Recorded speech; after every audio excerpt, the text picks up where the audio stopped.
صلوا عليه وسلموا تسلیما۔ بابا سے بلند پڑھ دیجیے اللہم صل علی سیدنا و مولانا محمد وعلی آل سیدنا و مولانا محمد وبارک وسلم۔ بابا سے بلند پڑھ دیجیے، کوئی زبان خاموش نہ رہے۔ الصلاۃ والسلام علیک یا سیدی یا رحمۃ للعالمین وعلی آلک واصحابک یا سیدی یا رحمۃ للعالمین۔ حضرت سیدنا زین العابدین رضی اللہ تعالی عنہ، آپ سے پوچھا گیا کہ حضور آقا کریم صلی اللہ علیہ وآلہ وسلم نے 73 فرقوں کا ذکر فرمایا اور ان میں سے فرمایا کہ ایک فرقہ حق پر ہوگا اور وہ فرقہ اہل سنت و جماعت کا فرقہ ہے۔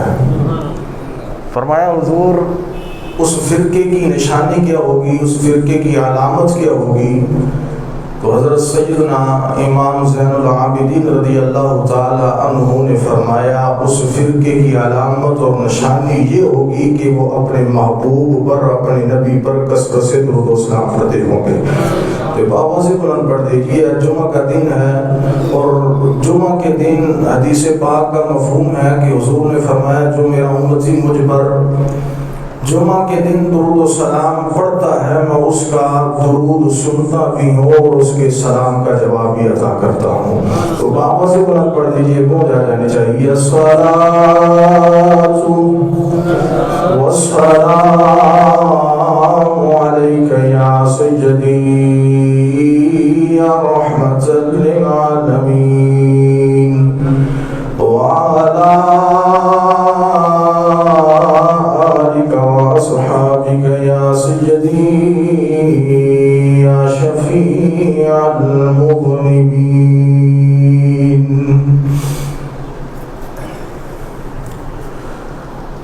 اللہ جل جلالہ وعظم شانہ عظم برہانہ کی حمد و ثنا کے بعد حضور نبی کریم تاجدار انبیاء سید الانبیاء سید الورا صاحب قاب قوسین سرور دو جہاں امام الانبیاء امام المرسلین خاتم الانبیاء خاتم المرسلین جناب احمد مجتبی حضرت محمد مصطفیٰ صلی اللہ علیہ وآلہ وسلم کی بارگاہ اقدس پناہ میں ہدیہ درود و سلام پیش کرنے کے بعد حضرات گرامی، اللہ کریم کا کروڑ شکر ہے کہ مالک کائنات نے ہم سب کو شرف المخلوقات انسان پیدا فرمایا، اور اللہ کریم کا احسان عظیم ہے کہ اللہ تعالیٰ نے ہم سب کو اپنے محبوب کریم صلی اللہ علیہ وآلہ وسلم کی امت میں پیدا فرما کر حضور کا امتی ہونے کا شرف عطا فرمایا۔ نعرہ تکبیر، نعرہ تکبیر، نعرہ رسالت، نعرہ حیدری، نعرہ غوثیہ، جامعہ مسجد المبارک لاسانی لاسانی زندہ باد۔ حضرت گرامی، ماہ صفر المظفر یہ مہینہ خاص اللہ کے اولیاء کے ساتھ ہے، کیونکہ اس مہینہ کے اندر کثیر تعداد کے اندر اولیاء عظام کا وصال ہوا اور ان کے اعراس مبارک منعقد ہوتے ہیں۔ اس حوالے سے گزشتہ سے وابستہ جمعے کچھ آپ حضرات کے سامنے عرض کیا تھا، تو پچھلے جمعے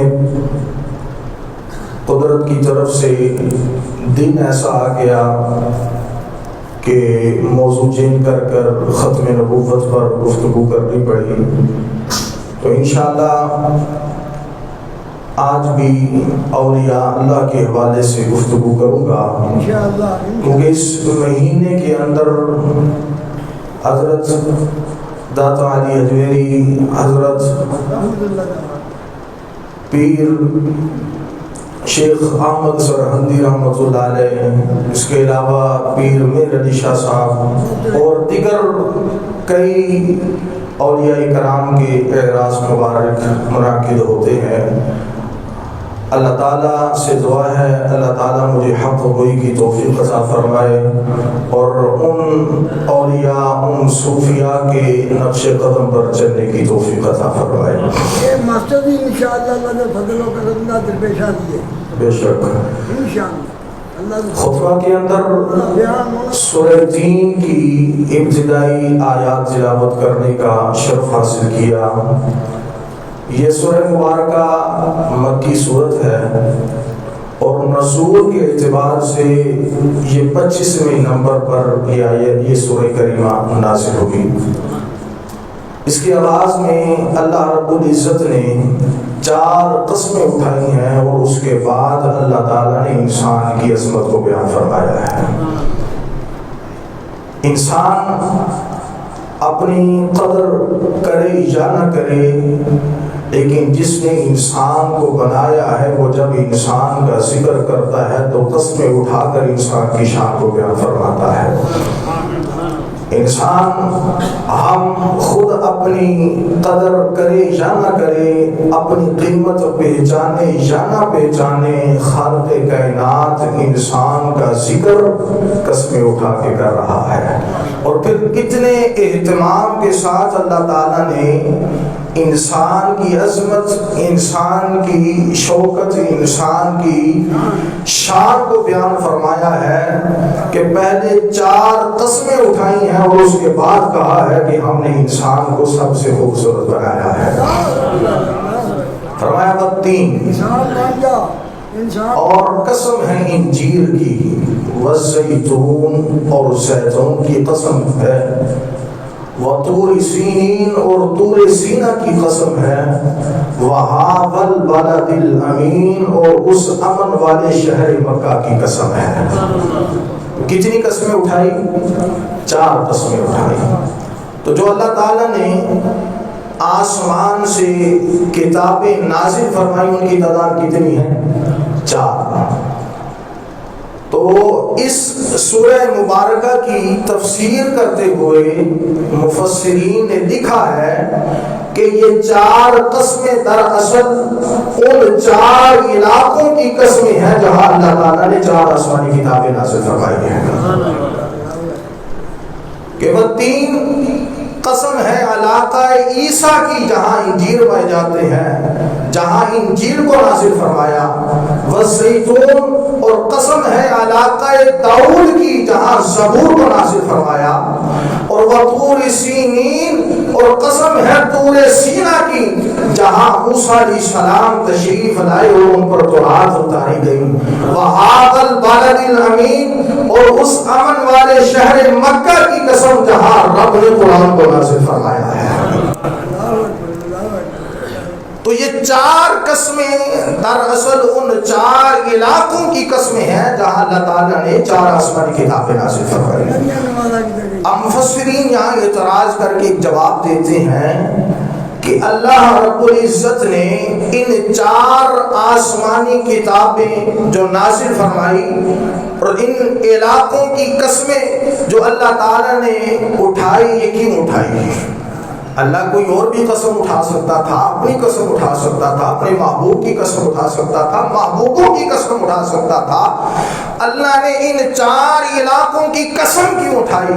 تو مفسرین فرماتے ہیں ان 4 علاقوں کی اللہ نے قسم اس لیے اٹھائی کہ آسمان سے جتنا بھی علم اللہ نے نازل کیا ہے، آسمان سے جتنا بھی علوم نازل کیا گیا ہے، رب فرماتا ہے اس سارے علم کی قسم ہے ہم نے انسان کو خوبصورت بنایا ہے۔ ہم نے انسان کو خوبصورت بنایا ہے. لقد خلقنا الانسان فی احسن تقویم. یہ احسن تقویم اس میں تفضیل کا صیغہ ہے. اس میں تفضیل اس کو کہتے ہیں کہ جس کے معنی کے اندر اضافت پائی جاتی ہے. تو اس احسانی تقویم کے اندر اضافت پائی جا رہی ہے کہ احسانی تقویم کہ سب مخلوقات میں جتنی بھی مخلوقات ہیں اللہ تعالیٰ نے سب مخلوقات میں انسان کو خوبصورت پیدا فرمایا. بڑی شان انسان دی. تو انسان اللہ تعالیٰ نے روح اور جسم ان دونوں کو ملا کر انسان کو وجود عطا فرمایا. روح اور جسم یہ دو چیزیں ملی تو انسان کو وجود ملا. بات سمجھنے والی ہے, ذرا غور سے سنیے گا کہ انسان جسم اور روح کے ذریعے بنا ہے اور ان دونوں کو ملا کر اللہ تعالیٰ نے انسان کو بنایا ہے. اور پھر انسان کو اللہ تعالیٰ نے ہر وہ چیز عطا فرمائی ہے. انسان کے اندر اللہ تعالیٰ نے ہر وہ چیز رکھی ہے جو کسی اور مخلوق کے اندر نہیں رکھی. شعور ہے, عقل ہے, خواہشات ہے, تخیل ہے, وجدان ہے, قلب ہے, دل ہے. تو انسان یہ جہان صغیر اللہ تعالیٰ نے انسان کو بنایا ہے. انسان کو اللہ تعالیٰ نے جہان صغیر بنایا. ایک یہ جہان ہے بڑا جہان جسے جہان کبیر کہا جاتا ہے, جس میں ہم رہ رہے ہیں, جس کے اندر ہم سکونت پذیر ہیں, جس کے اندر ہم سانسیں لے رہے ہیں. یہ جہان کبیر ہے اور انسان اس جہان کبیر کا خلاصہ ہے. امام غزالی رحمۃ اللہ علیہ نے اس کو بڑی تفصیل کے ساتھ لکھا ہے کہ ایک جہان کبیر ہے اور ایک جہان صغیر ہے. جہان کبیر یہ ہے جس کے اندر ہم رہ رہے ہیں, سانسیں لے رہے ہیں, اور جہان صغیر وہ ہے جو انسان ہے. تو انسان جہان صغیر ہے. مثال کے طور پہ آپ کو سمجھاتا ہوں کہ جہان کبیر کے اندر بارش ہوتی ہے, بارش نازل ہوتی ہے, انسان کے جسم سے پسینہ نکلتا ہے. جہان کبیر کے اندر درخت ہیں, انسان کے جسم سے بال اگتے ہیں. جہان کبیر کے اندر پہاڑ ہے, انسان کے منہ کے اندر اللہ تعالیٰ نے دانت رکھے ہیں. تو اس جہان کے اندر جسے جہان کبیر کہا جاتا ہے, اس جہان کے اندر عرش ہے اور اللہ تعالیٰ نے انسان کے سینے میں دل رکھا ہے. تو انسان جہان کبیر کا خلاصہ ہے. تو اب یہ بات لکھنے کے بعد امام غزالی فرماتے ہیں کہ اگر ایک انسان جب اللہ کی بارگاہ میں جھکتا ہے, اللہ کی بارگاہ میں سر سجدے میں رکھتا ہے, اللہ کی بارگاہ میں اپنا سر جھکاتا ہے, تو ساری کائنات اللہ کی بارگاہ میں جھک جاتی ہے. کیونکہ انسان جہان کبیر کا خلاصہ ہے. تو جب ایک انسان اللہ کی بارگاہ میں جھک جاتا ہے تو ساری مخلوق پوری کائنات اللہ کی بارگاہ میں جھک جاتی ہے. تو اس لیے ہمیں اپنا علم بھی ہونا چاہیے, اپنے بارے میں بھی معلوم ہونا چاہیے کہ ہم کیا ہیں. اللہ نے ہمیں انسان بنایا, ہماری مقصد تخلیق کیا ہے. ہمیں اللہ نے انسان بنایا تو کیوں بنایا, اپنے بارے میں بھی انسان کو جاننا چاہیے, پہچاننا چاہیے. کیوں؟ اس لیے کہ من عرف نفسہ فقد عرف ربہ. فرمایا جس نے اپنے آپ کو پہچان لیا اس نے اپنے رب کو پہچان لیا. کہ یہ جو بندہ اپنے آپ کو پہچان لیتا ہے, من عرف نفسہ, جو انسان اپنے آپ کو پہچان لیتا ہے کہ میں کیا ہوں, اللہ نے مجھے کیوں پیدا فرمایا ہے, اللہ نے یہ آنکھیں دی کیوں دی, یہ ناک دیا کیوں دیا, یہ ہاتھ دیے تو کیوں دیے.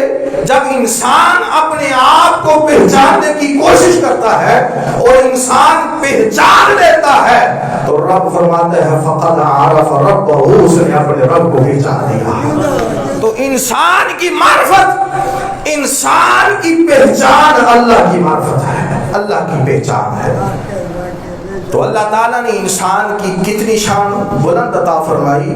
فرمایا ہم نے 4 قسمیں اٹھا کے فرمایا طور انجیر کی قسم، زیتون کی قسم، طور سینا کی قسم، اور اس امن والے شہر مکہ کی قسم جہاں قرآن کو نازل فرمایا لقد خلقنا الانسان فی احسن تقویم. ہم نے انسان کو سب سے خوبصورت پیدا فرمایا.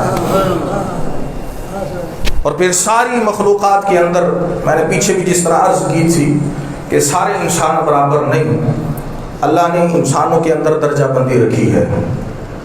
سارے انسان برابر نہیں. تمام انسانوں میں جو اہل اسلام ہیں، اہل ایمان ہے، یہ باقی تمام انسانوں سے افضل ہے، شان والے ہیں، عظمت والے ہیں.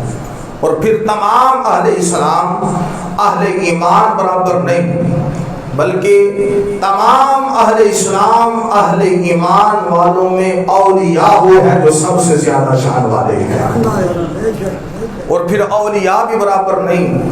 جو اللہ کے ولی ہیں وہ بھی عظمت شان میں برابر نہیں، بلکہ اللہ نے ان کے اندر بھی درجہ بندی رکھی. کوئی آگے چلنے والے ہیں، کوئی پیچھے چلنے والے ہیں. تو انبیاء کے بعد فضیلت میں انبیاء کے بعد اولیاء کے بعد انبیاء ہے، اور انبیاء کے بعد رسول ہے. رسولوں کے آگے اولو العزم پیغمبر ہے. اور جہاں تک اولو العزم رسولوں کے مقام کی ابتدا ہوتی ہے، انتہا ہوتی ہے، جہاں اولو العزم پیغمبروں کے مقام کی انتہا ہوتی ہے، وہاں سے آگے میرے اور آپ کے آقا کریم رسول اللہ صلی اللہ علیہ وسلم کے مقام کی ابتدا ہوتی ہے. تو اس لیے اعلیٰ حضرت نے فرمایا خلق سے اولیاء، اولیاء سے رسول، اور رسولوں سے اعلیٰ، رسولوں سے اعلیٰ ہمارا نبی.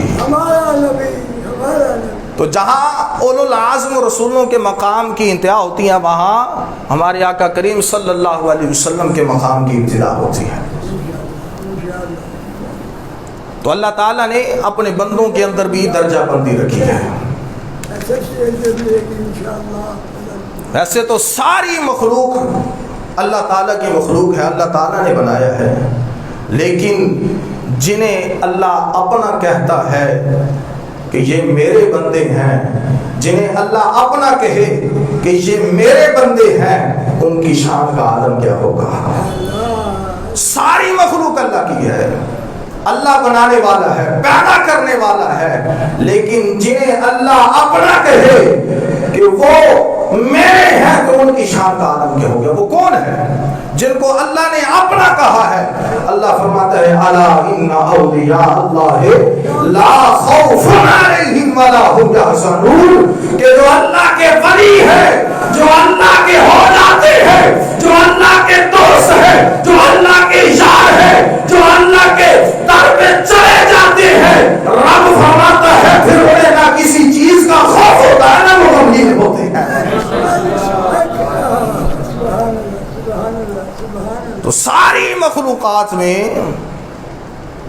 وہ بندے جنہیں اللہ اپنا کہے انہیں ہم اپنی زبان میں اولیاء اللہ کہتے ہیں، انہیں اپنی زبان میں اللہ کے ولی کہتے ہیں. تو اللہ کے ولیوں کی شان یہ ہے. حضرت سیدنا عمر فاروق رضی اللہ تعالی عنہ آپ بیان کرتے ہیں، نبی پاک صلی اللہ علیہ وآلہ وسلم سے فرمایا، حضور نے فرمایا اللہ کے بندوں میں سے بعض بندے ایسے ہیں جو نہ نبی ہیں نہ شہید ہیں.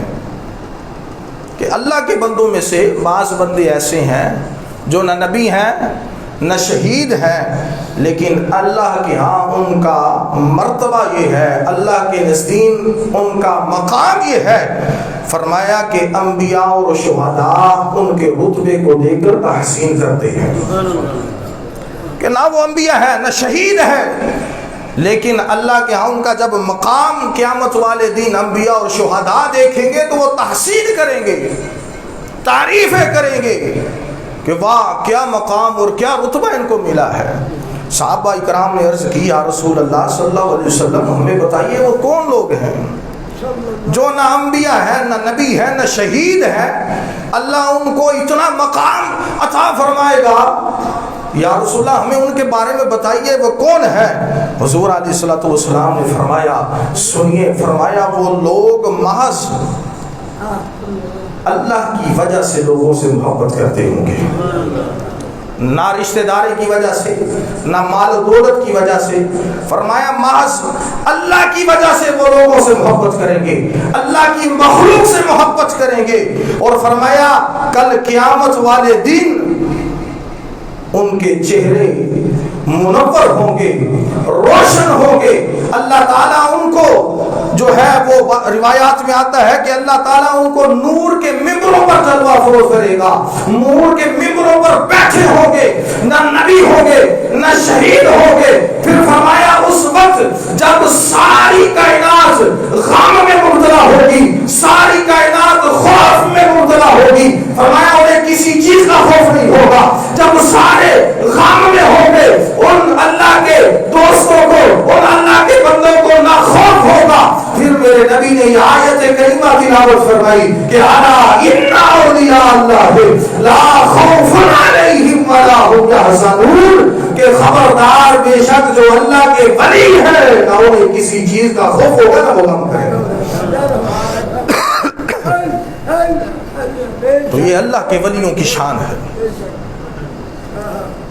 میں پچھلے جمعے بھی حدیث قدسی بیان کی کہ حضور نے فرمایا کہ انسان نوافل کے ذریعے اللہ کا قرب حاصل کرتا ہے، یعنی کہ فرائض کی ادائیگی کے بعد جب انسان نوافل کا اہتمام کرتا ہے، نوافل پر دوام اختیار کرتا ہے، ہمیشگی اختیار کرتا ہے، تو اللہ تعالیٰ اسے اپنا قرب عطا فرما دیتا ہے۔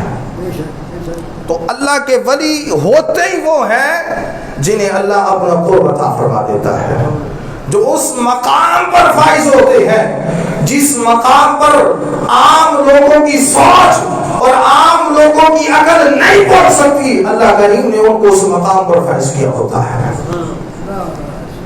اور یہ مقام کب ملتا ہے؟ جب وہ اللہ کریم کی عبادت کرتے ہیں، مجاہدات کرتے ہیں، ریاضات کرتے ہیں، محنت و مشقت کرتے ہیں، مخلوق خدا سے کٹ آف ہو کر مخلوق خدا سے اپنے آپ کا تعلق ناتا جوڑ کر صرف رب سے لو لگا دیتے ہیں، رب انہیں پھر دنیا کے اندر اتنا مقام عطا فرماتا ہے کہ جب وہ اس دنیا سے چلے بھی جائیں تو ان کے جانے کے بعد بھی لوگ ان کو یاد کرتے ہیں۔ اللہ تعالیٰ اپنے اولیاء جب انسان نوافل کے ذریعے اللہ کا قرب حاصل کرتا ہے، اللہ کی انوار و تجلیات کی جب اس پر بارش نازل ہوتی ہے اور اللہ تعالیٰ کے صفات کا جب وہ مظہر ہو جاتا ہے، تو پھر اس کا اٹھنا، اس کا بیٹھنا، اس کا چلنا، اس کا پھرنا، اس کا کھانا، اس کا پینا سب کچھ عام لوگوں کی طرح نہیں ہوتا، بلکہ وہ کائنات میں جہاں چاہے، جس جگہ چاہے، جس جگہ مرضی چاہے تصرف کر سکتا ہے، اللہ نے اسے اختیار دے دیا ہوتا ہے۔ تو انسان جب اللہ کا قرب حاصل کر لیتا ہے، اللہ کا ولی بن جاتا ہے اور اللہ کی نزدیکی اختیار کر لیتا ہے، تو پھر اللہ خود فرماتا ہے، کیا فرمایا تھا؟ اللہ فرماتا ہے میں اس کے ہاتھ بن جاتا ہوں، اس کے پاؤں بن جاتا ہوں، اس کی آنکھیں بن جاتا ہوں۔ تو یہ ایسا تصرف ہے کہ جس کے اندر اللہ اپنی طاقت عطا فرما دیتا ہے، اس کے پاس اپنی طاقت ہوتی ہے لیکن اس طاقت کے اندر اللہ تعالیٰ مزید اضافہ فرما دیتا ہے، پھر وہ کائنات میں جہاں چاہے تصرف کر سکتا ہے، اسے پھر کوئی چیز نہیں روک سکتی۔ اس کی دلیل قرآن پاک سے دیتا ہوں۔ حضرت سلیمان علیہ السلام آپ کے زمانے کے اندر ایک اللہ کا ولی تھا۔ جب آپ نے ملکہ بلقیس کو ایمان کی دعوت دی، اسلام کی دعوت دی، تو ملکہ بلقیس جب آپ کے پاس آنے لگی تو کچھ مسافت پر ملکہ بلقیس نے سفر طے کر لیا تھا، تھوڑی دیر کا سفر رہ گیا تھا۔ حضرت سلیمان علیہ السلام کو پتہ چلا کہ ملکہ بلقیس آ رہی ہے، تو آپ کی مجلس لگا کرتی تھی، صبح کے وقت شروع ہوتی اور عشاء تک تقریباً مفسرین فرماتے ہیں آپ کی مجلس لگتی تھی۔ آپ نے مجلس کے اندر اعلان کیا اعلان کیا فرمایا ملکہ بلقیس آ رہی ہے، اور اس کا کون ہے جس کے پاس اتنی طاقت ہے کہ ملک صنعاء، جس جگہ ملکہ بلقیس یمن کے اندر رہتی تھی، وہاں سے اس کا تخت لے کر آئے۔ اب اعلان عام ہو گیا، آپ کو اللہ تعالیٰ نے پوری کائنات کی بادشاہی عطا فرمائی تھی۔ حضرت سلیمان علیہ السلام کو اللہ تعالیٰ نے حضرت سلیمان علیہ السلام کے تابع ہوا بھی کی تھی، پانی بھی آپ کے تابع تھا، اور جن بھی آپ کے تابع، درخت بھی آپ کے تابع، ہر چیز حضرت سلیمان علیہ السلام کے تابع تھی۔ آپ جس کو حکم دیتے آپ کے حکم کی تکمیل کیا کرتی تھی۔ آپ نے اعلان کیا، آپ کی مجلس میں جن بھی تھے، انسان بھی تھے، اعلان ہو گیا کہ ملکہ بلقیس کا تخت کون لے کر آئے گا؟ قرآن کہتا ہے ایک جن اٹھا جس کا نام عفریت تھا، اس نے کہا قال عفریت من الجن انا آتیک به قبل ان تقوم من مقامک، حضور یہ کام میں کرتا ہوں، وہ تخت بلقیس میں لے کر آتا ہوں۔ فرمایا تجھے پتا ہے وہ تخت بلقیس کہاں ہے، کتنا دور ہے، کس جگہ ہے، کہاں ہے، کتنی پابندیوں کے اندر، کتنی کوٹھریوں کے اندر بند ہے؟ فرمایا ایک مہینہ جاتے ہوئے لگتا ہے، ایک مہینہ آتے ہوئے لگتا ہے، اور وہ تخت کوئی ڈبیا نہیں یا کوئی ماچس کی ڈبیا نہیں جس کو جیب میں ڈال کر لے جایا جائے، بلکہ فرمایا وہ تخت اتنا بڑا تخت ہے کہ 80 ہاتھ لمبا، 80 ہاتھ چوڑا، اور جواہرات، سونا، چاندی، دیگر جواہرات کے ساتھ مسجل ہے، اتنا وزنی وہ تخت ہے۔ فرمایا تو کتنی دیر تک لا سکتا ہے؟ اس عفریت نامی جن نے کہا قال عفریت من الجن انا آتیک به قبل ان تقوم من مقامک، حضور آپ کی مجلس ختم ہونے سے پہلے وہ تخت میں آپ کے پاس لے آؤں گا۔ بڑی بات کر دی تھی کہ وہ تخت اتنی جلدی آپ کے پاس لے آؤں گا، لانا بھی اتنی دور سے تھا، لیکن حضرت سلیمان علیہ السلام نے فرمایا نہیں، مجھے اس سے پہلے چاہیے، اس سے بھی پہلے چاہیے، تو پتہ نہیں کب لائے گا۔ وہ جن نے بہت بڑا دعویٰ کیا تھا کہ مجلس ختم ہونے سے پہلے لے آؤں گا، لیکن آپ نے کہا نہیں، مجھے اس سے بھی پہلے چاہیے، اس سے بھی قبل چاہیے۔ پھر اس مجلس میں سے وہ تھا جس کو کتاب کا علم تھا، جو آپ کی امت کا ولی تھا، اس نے ہاتھ کیا کھڑا، قال الذی عنده علم من الکتاب انا آتیک به قبل ان یرتد طرفک الیک۔ فرمایا حضور یہ کام میرے سپرد کے لیے میں لے کر آتا ہوں۔ فرمایا جن یہ دعویٰ کر رہا ہے کہ مجلس ختم ہونے سے پہلے وہ تخت لے آؤں گا، تو کب تک لے کر آئے گا؟ اس اللہ کے ولی نے کہا حضور میں یہ دعویٰ نہیں کرتا کہ مجلس ختم ہونے سے پہلے لے آؤں گا یا چند گھنٹوں میں لے آؤں گا۔ فرمایا نہیں، قبل ان یرتد الیک طرفک، اے اللہ کے نبی آپ آنکھ بند کر کے آنکھ کھولیں گے، تخت بلقیس آپ کے سامنے ہوگا۔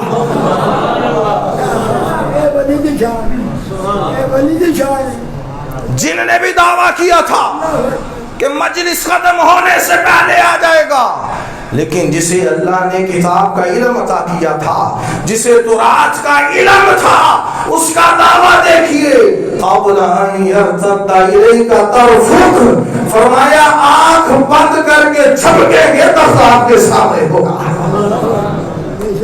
ہر آنکھ جھپک کر کھولنے میں کتنی دیر لگتی ہے، اور وہ تخت کتنی دور سے لانا تھا کہ ایک مہینہ جاتے ہوئے ایک مہینہ آتے ہوئے، اور پھر روایات میں آتا ہے کہ وہ تخت 7 کوٹھریوں کے اندر بند تھا، 7 کمروں کے اندر بند تھا، اور ہر کمرے پر پتہ نہیں کتنے پہرے دار کھڑے تھے۔ اس کے باوجود بھی اس نے کہا قبل ان یرتد الیک طرفک، اور پھر قرآن کہتا ہے حضرت سلیمان علیہ السلام نے کہا، پھر حضرت سلیمان علیہ السلام نے آنکھ جھپک کر کھولی تو تخت بلقیس سامنے پڑا تھا، وہ تخت بلقیس سامنے پڑا تھا۔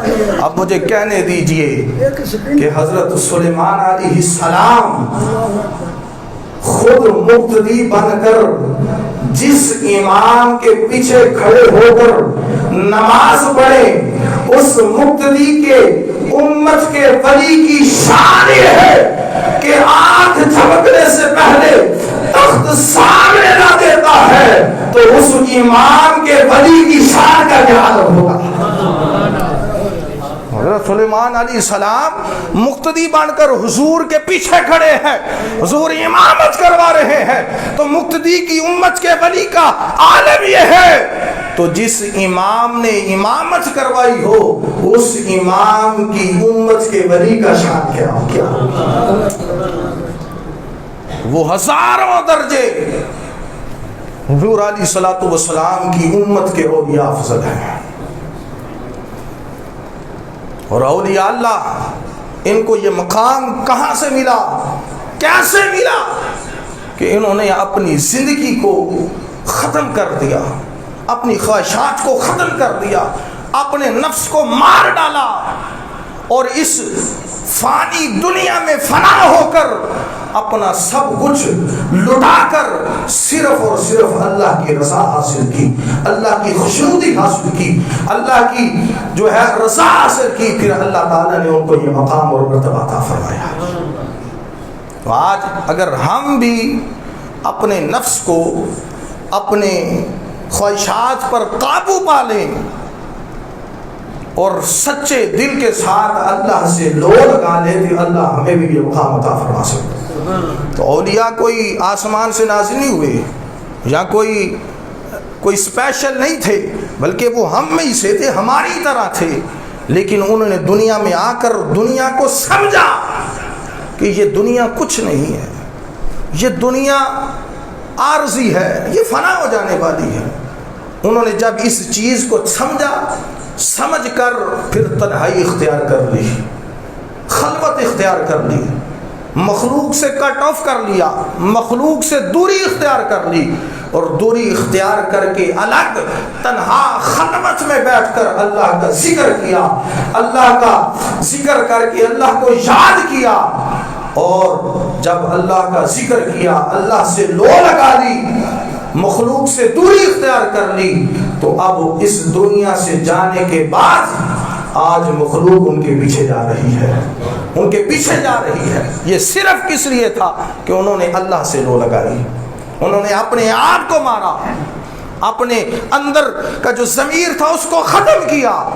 جب اس ضمیر کو ختم کیا تو اللہ تعالیٰ نے ان کو یہ مقام و مرتبہ عطا فرما دیا۔ اللہ تعالیٰ ہم سب کو صوفیاء کرام، اولیاء کرام کی سیرت پڑھنے کی اور ان کی سیرت پر عمل کرنے کی توفیق عطا فرمائے۔ اللہ تعالیٰ عمل کی توفیق عطا فرمائے۔